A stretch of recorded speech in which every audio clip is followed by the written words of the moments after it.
Good morning. Oh, nice day, di ba? Yes, sir. Another one for the road.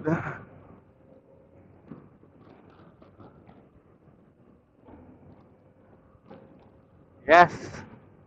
Another rides para kay Motoxina.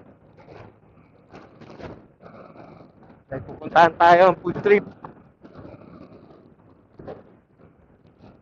Isa sa kilalang pasyalan dito sa Bulacan.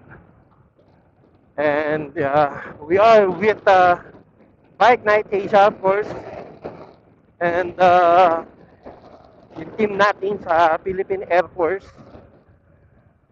Yan yung mga riders natin. Lahat po yan, naka-big bike. Pero bababa po sila ng takbo since kami mga scooter lang na 150cc. Yes, so yun.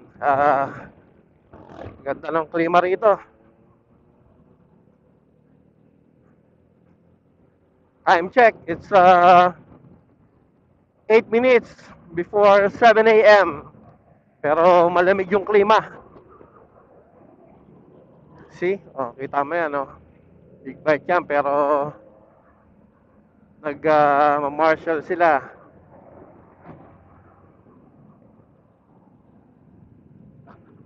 Ay, Bulacan, I love your road. Ang daming moon spot.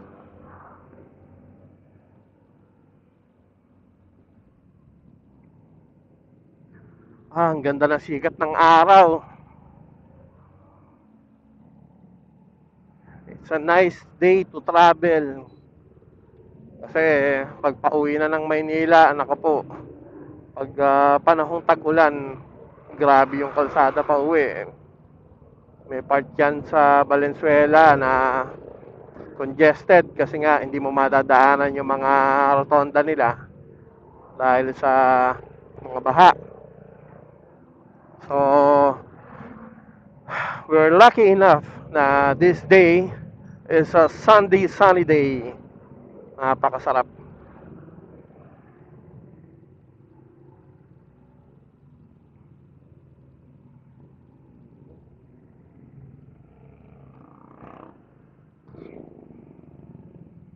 May konting aberya lang kasi merong nagmamaniobrang truck dito. Ako yung last man. Ako yung tail gunner. And our lead and captain is Bike Night Asia. And kasama rin po natin dito sa biyahe si Morini.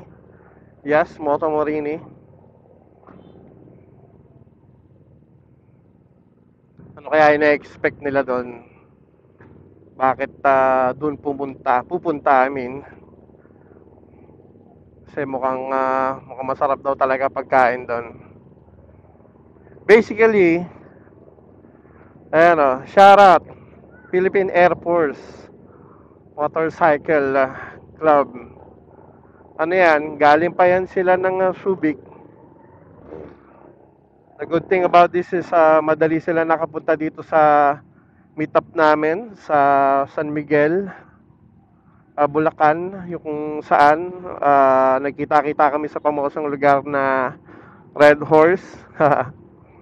Hindi po yan Tanay, hindi po yan na Laguna, I mean Fami Laguna. Yung meetup po namin sa San Miguel, Bulacan. Oh, mabilis po sila nakapunta coming from Subic dahil um, mga big bike naman yan sila. Dumaan yan sila ng expressway. So that's the convenient thing about this is wala silang problema sa toll gate, di ba?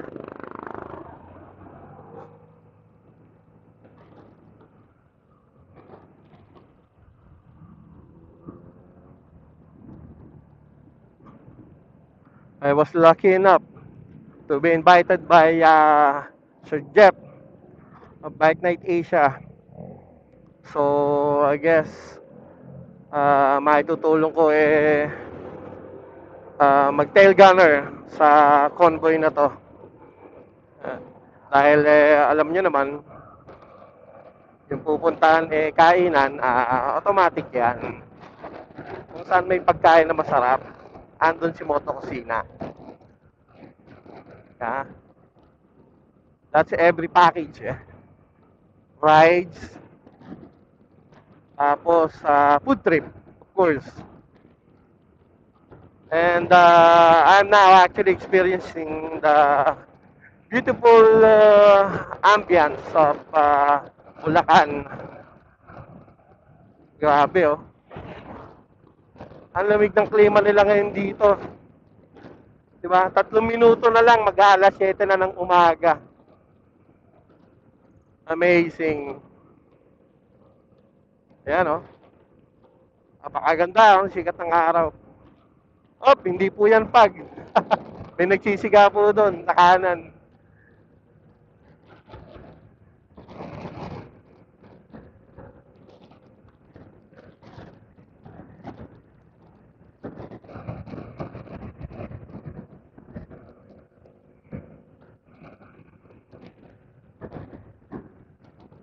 This is actually one of the good thing about the riding community, no? Um, 'Di ba? So, nagtitipon-tipon yan sila na kahit magkakaiba po yung displacement and maganda yung camaraderie ng bawat riders, no? Hindi sagabal yung kung anong displacement ng motor mo, kung mabilis ka ba, o mabagal ka, maliit o malaki. Basta if you're in a community of riders, yan, talagang di na kailangan ng ano dyan. Intro, kumbaga. Tropa-tropa lahat yan. Apport, man. Oh, nice. Oh, di ba? Ganda ng formation namin. Actually, hindi naman kami nag-martial execution ngayon, no? Pero lahat naman yan may mga alam-alam na. I think na some are on a staggered form. The first team is on a single file. Oh. Eto kila Colonel, meron silang staggered position. Well, that's a good thing kasi nga hindi sila tutukan, which is mas safe.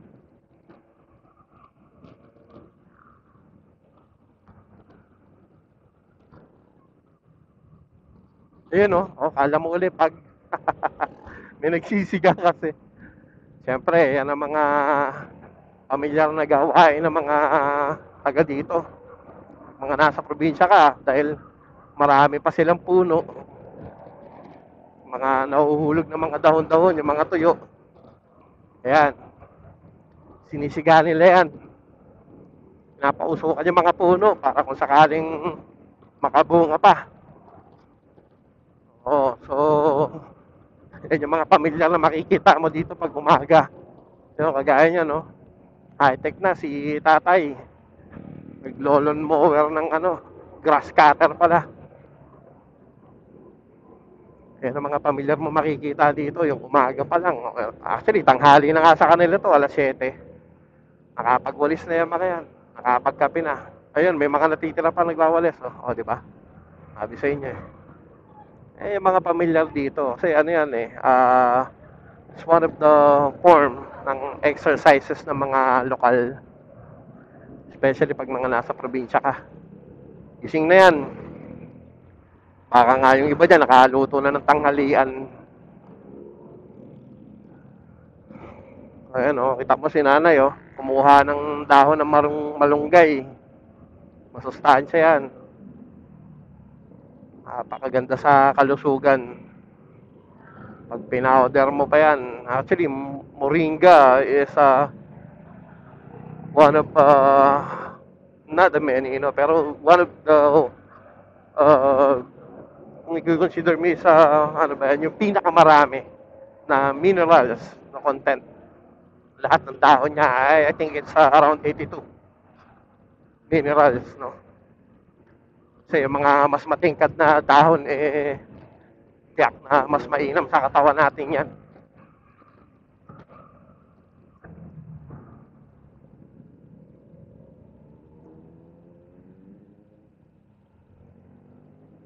Dito, pinipitas-pitas lang nila yan, no? Pero sa atin sa Maynila, binibili pa natin yan.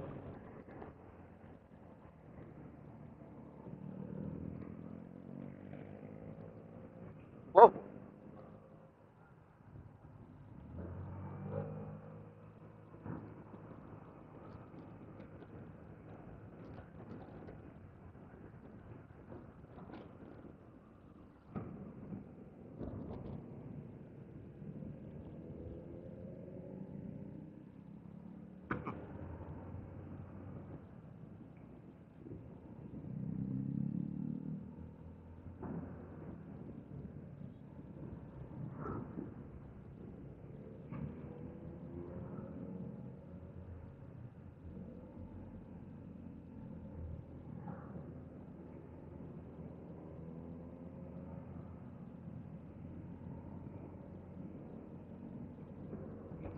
Nice, ganda, no? Ayan ang isa sa mga magandang tanawin dito sa Bulacan. Yung mga ilog nila. Hanggang ngayon, karamihan sa mga yan dito sa Bulacan, malilinis pa. Nakaliliguan pa. Iba dyan, naglalaba pa dyan. Kumpara mo sa atin sa Maynila, naku po, pambira.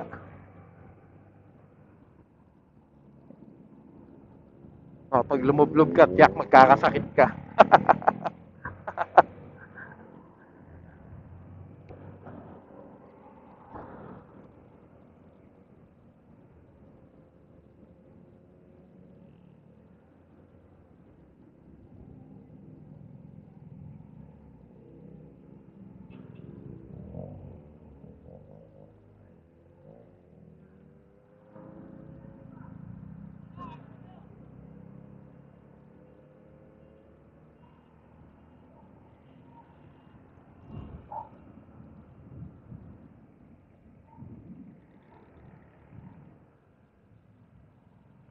Wait natin yung isa. Hindi ko sure kung si Major yon, pero abang-abangan natin.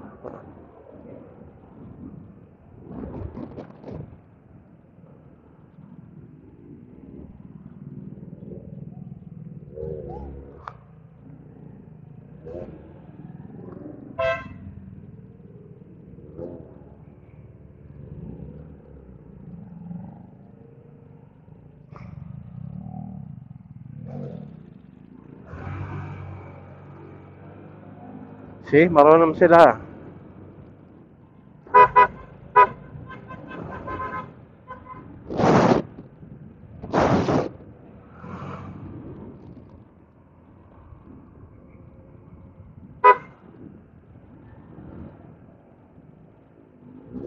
Hop!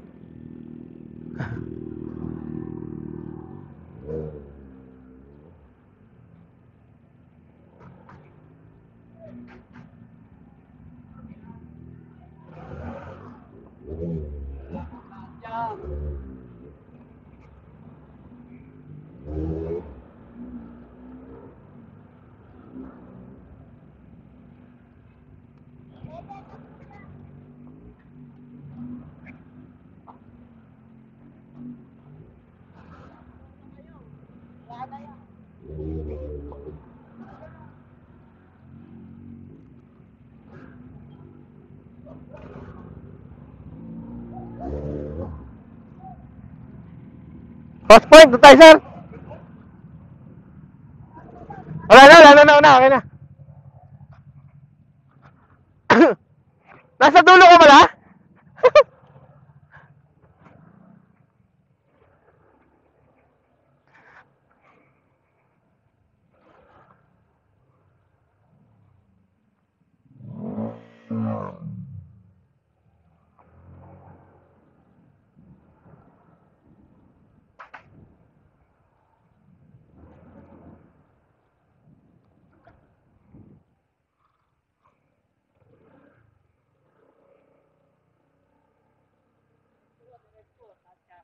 Oh.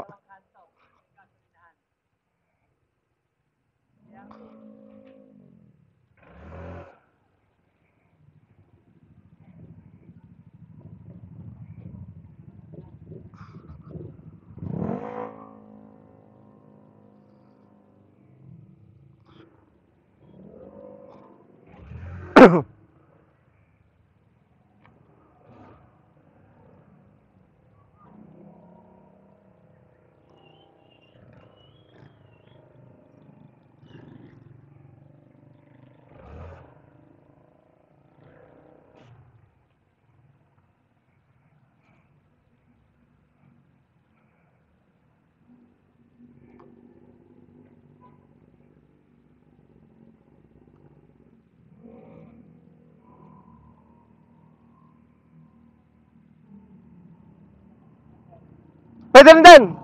Parehas yan. Meron din dyan. Totoo, parehas na yan. Parehas yan. Parehas lang. Hintayin natin, hinabol ko kasi pumasok yung iba ron. May nasiraan kasi sa dulo. Nag-check ng cambio. Pag kumanan dyan, tatlo ata, nandun doon. Doon sa kabila.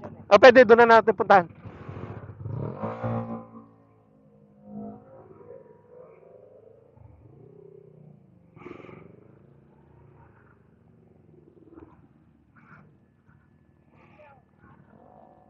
Parehas yan.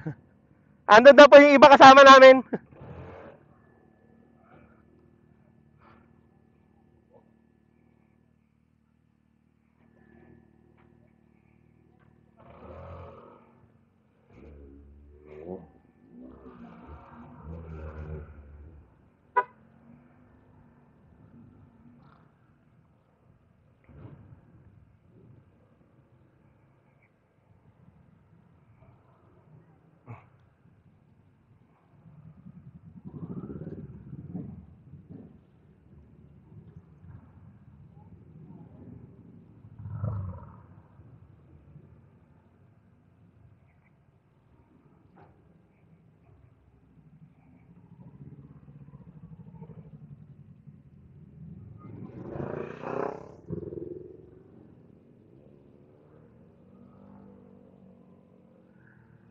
Dapat pala, big bike na dinala ko eh, no? Baka may laban-laban. Hindi, okay lang yan. Friendly game naman tayo. Dahil nga, sabi ko nga kanina, may minor yan. Hindi pwedeng hindi.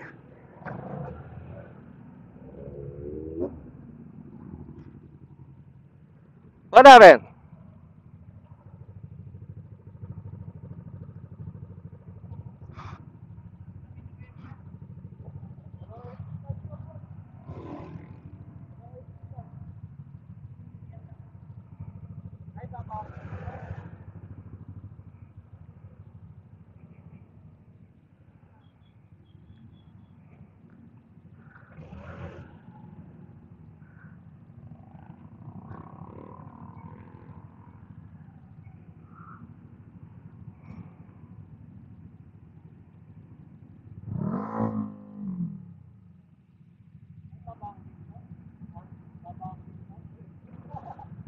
Memory card? Ubus na? Ang lakas ng battery niyan ah. Ito, isa't kalahating oras lang to eh.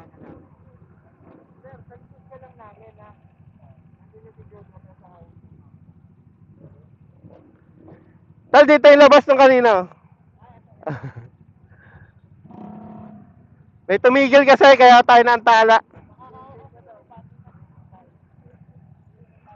Pero dito rin, paabot na. Lapit na yan, diretso na yan.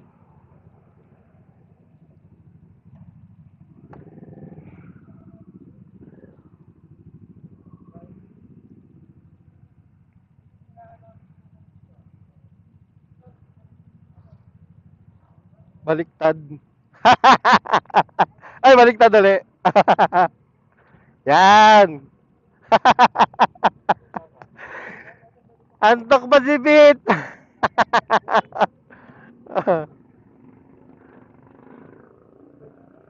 Antok pa ikaw?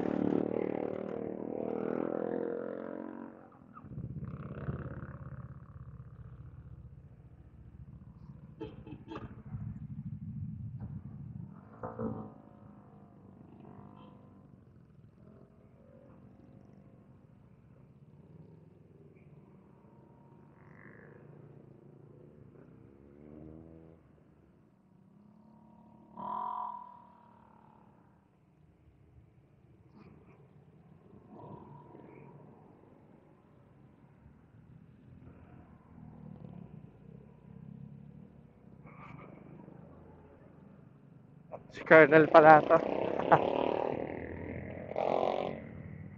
Ayan, ang galing, di ba? So,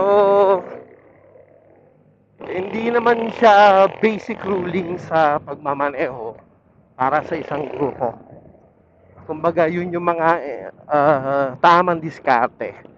You need to improvise pag may mga ganong klase ng insidente. It's either some of your group member nagkaroon ng aberya, ba?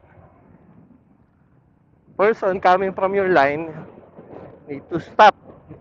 Tapos yung isa need to press para puntahan yung team up and do remind the captain na, oh, meron po tayo na iwan sa likod. Yan. So, it's either the team uh, will proceed tapos hahabol na lang yung naiwan or iiwanan pa ng iba pang convoy para isang team pa rin sila. Kasi hindi pwedeng walang kapitan, walang tail, no?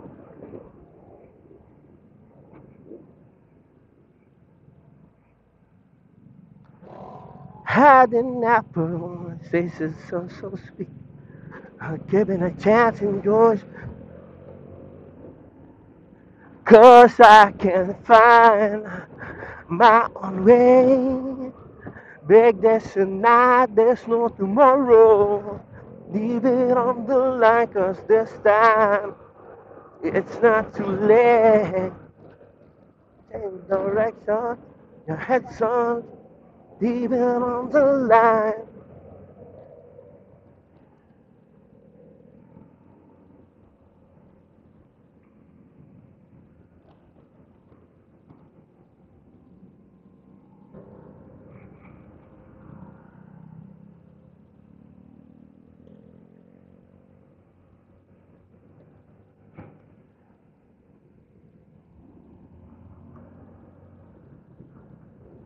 I think naka ilang kilometro na tayong pagkahaba-haba, ilang minuto pa lang yung nakakalipas, no? Almost 20 minutes pa lang. Kung di tayo nagsala-salabit, diretso pa rin naman. Maganda ang klima dito sa Bulacan. Inuulit ko. Napakaganda. Gusto ko yung ganyang klima talaga dito sa Bulacan pag hindi na ulan.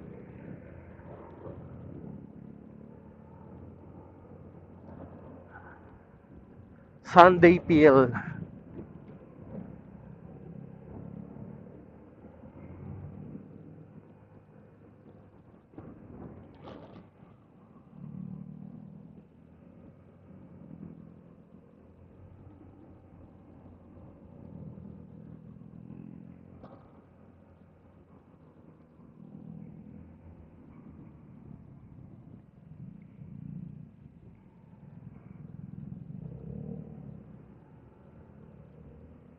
May mga twisties din dito, o, 'di ba? Pero mga bahagya lang naman. Smooth and slow curve. Kasi yung mga sasakyan, no, medyo tight. So, magaan lang.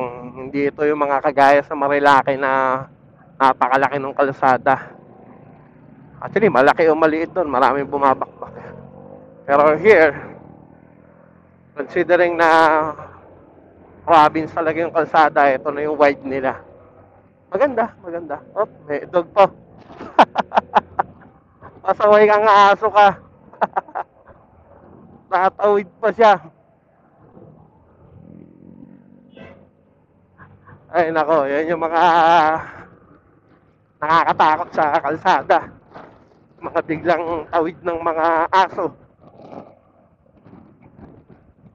In many cases, dito sa Pilipinas, napakarami po natin stray dogs.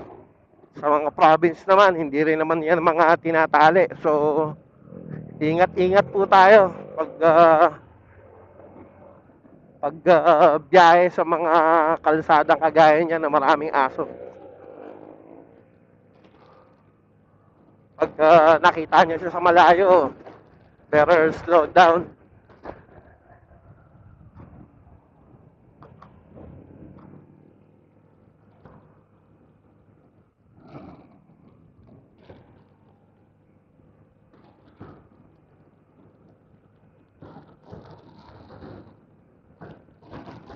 May mga nice curve din sila rito. Diba? Maliit, pero tight, no? Tight na, pero pwede na.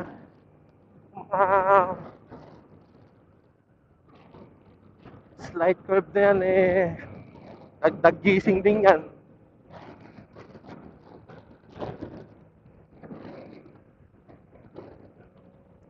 We're 8 minutes away dun sa venue.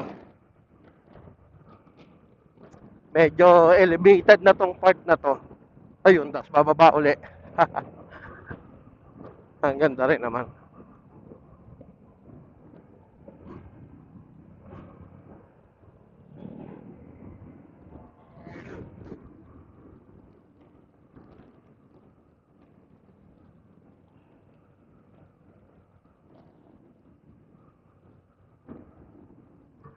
Ay, sarap.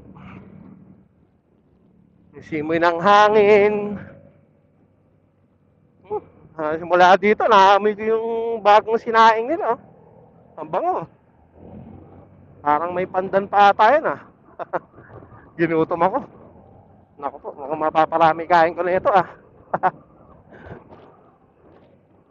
Oh, si Optimum Pride yun, ah.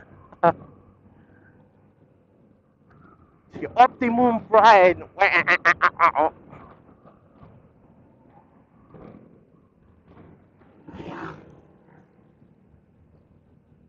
Oh, nice, di ba?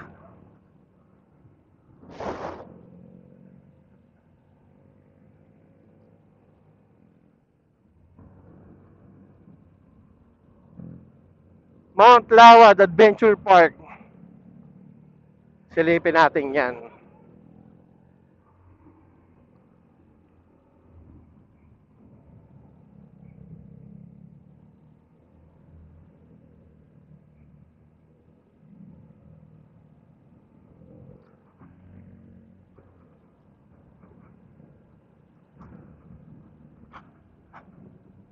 Wow, nice, oh.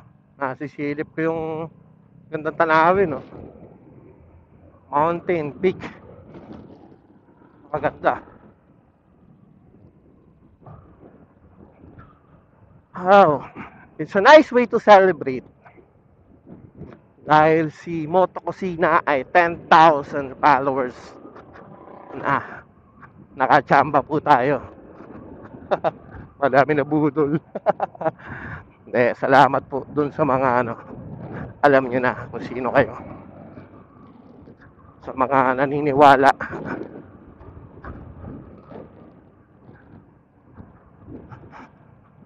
Ayan, oo, kasi actually si Moto Kusina is not just a person, no. It's an idea. It's an idea na may advokasya talaga siyang gampanin, kumbaga. Moto pertains to my passion ng pagra-rides ng motorsiklo. Yan yung hilig ko nung bata pa ako. And yung hilig ko mag-travel, yan, to explore the beautiful culture ng iba't ibang lugar na napupuntahan natin. So I myself, even without the motorcycle, no, yung family ko, lahat yan, pag kami may time, magandang weekends, may holiday, we make it a point na makabiyahe kami sa isang taon, siguro at least 3 to 5, di ba? Mga provinces. So, para ma-explore nila, no, at very young age. Because ako, maswerte ako ng bata ako na experience ko yan. Because of my work, napakaswerte ko na travel ko yung buong Pilipinas ng pagbabiyahe. Yan yung mga bagay na, siyempre, being a parent, no?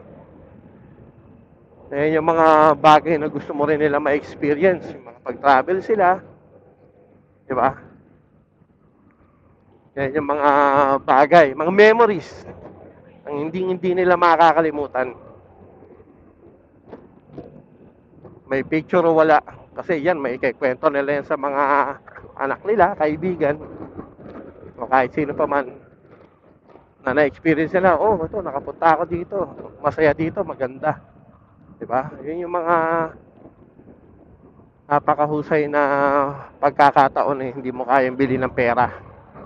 Kumbaga, isa sa mga idea ko yan na, travel ka lang, travel ka, kasi hindi problema yung sometimes hindi problema yung pera, hindi malaki yan.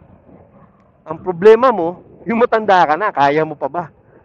Ano ba yan, mag-iipon ka, ipon ka ng ipon, tapos ang dami mo nang iipon, nung magta-travel ka, matanda ka na, ugod-ugod ka ng kabayo ka, tapos ang problema nun, kaya mo pa bang bumiyahe? That's the point. So hanggat maaari, kung kaya pa ng katawan mo, sige lang. Mas maganda kung gano'n, hanggat kaya mo. Kasi pag dumating yung time na hindi mo na kaya, matanda ka na, yung mga anak mo, pamilya mo, hindi mo na sila kayang ibiyahe ng ganyan. Oh, we're here, no? Tila Pilon Hills Cafe. Very good. And one thing about Moto Kusina, yung kusina, no? That's the food for the soul.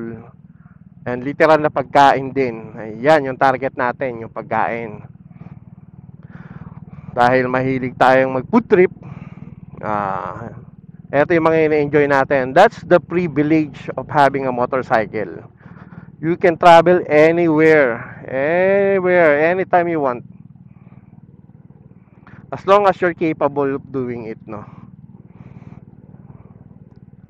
Kaya yan, masaya ako dahil kaya ko pa.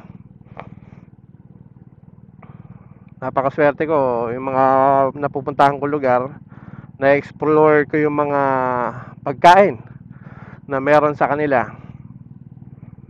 Nakakaliw. Kasi, gaya nga na sabi ko kanina, hindi mo yan kayang bilhin.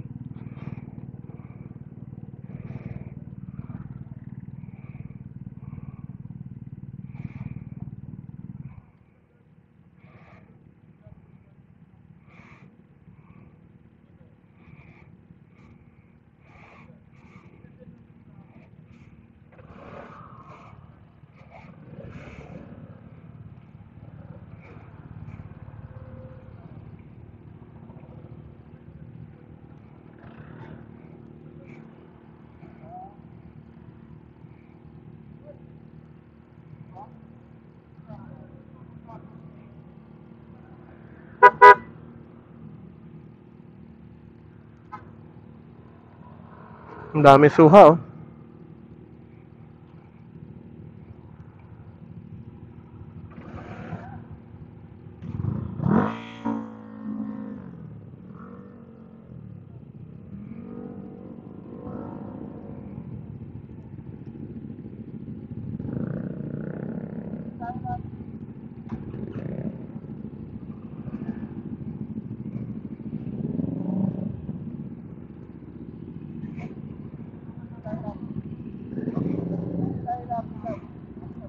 Shoutout Morini, Moto Morini.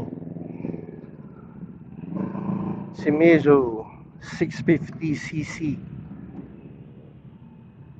Yan o. Oh. Ah.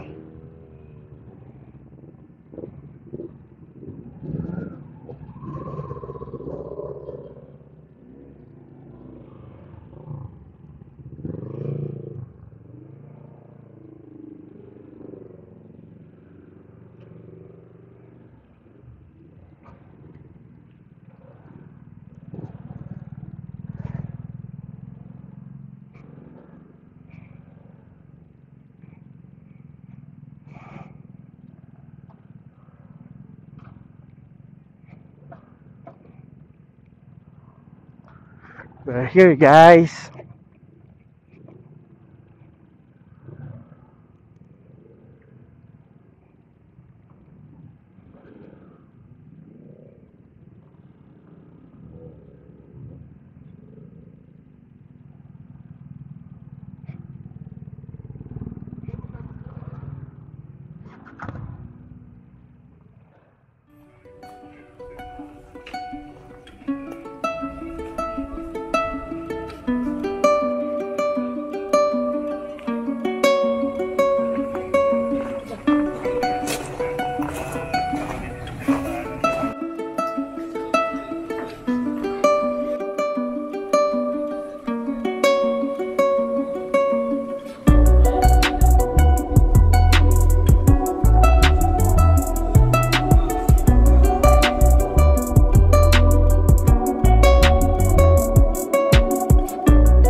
Sino yung nagluto?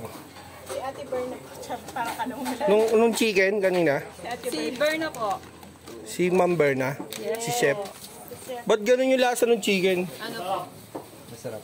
Sarap. Hindi nga, sarap nga. Pati yung pinakbet, ba't ganun yung pinakbet? Sir, fresh harvest po siya actually. Galing po sa farm. Yun nga, sabi ko na nga ba. Farm to table po kami.